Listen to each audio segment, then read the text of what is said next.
যা করছিস না বাবা, পাবলিকের জানা দরকার, বুঝলি তো? ফিউচার কোম্পানির ফিউচার না একেবারে ঝকঝক করছে।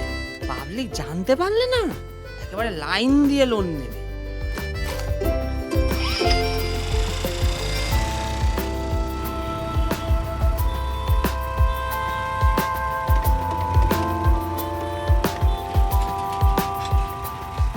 ঠিকই লাগছে বল। হ্যাঁ, ঠিকের থেকে একটু বেশি ভালো। ও বাবা, এই যে আপনাকে বলছে কি হচ্ছে এগুলো? কি এই যে যেগুলো করছেন সেটা এগুলো কি তো হচ্ছে? অ্যাডভার্টাইজ। এই কোথায় যাচ্ছিস তুই? দাঁড়া। আমি করতে বলেছি আপনাকে এগুলো। আপনি বললে তারপর আমি কাজ করব। আপনাকে আর কতবার বলবো আপনি আমার বিষয়ে মাথা গলাবেন না। গলাচ্ছি না তো, নিজের ব্যাপারে মাথা বলে। আরে আপনি কেন বুঝছেন না?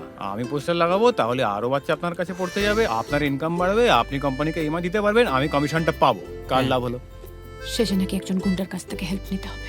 এই যে ম্যাডাম, আগেও বলেছি আমি গুন্ডা না, ঠিক আছে? কাজ দেখে একদম বিচার করবেন না। আপনার জায়গায় অন্য কেউ হলে আমি একই জিনিস করতাম। করতিস? আলবাত। ও, আরে একজন ভালো টিচার আছে, বাচ্চাদের তো জানাতে হবে, তাহলে তো বাচ্চারা যাবে। সেটাও ঠিক। এবারে না হয় আমি জানালাম। মনে রাখবেন ম্যাডাম, পৃথিবীটা কিন্তু সাদা কালোর মিক্সচার। হ্যাঁ হ্যাঁ, আরে হলো, আরো 2000 বাকি তো। চলো চলো চলো, তাড়াতাড়ি করো।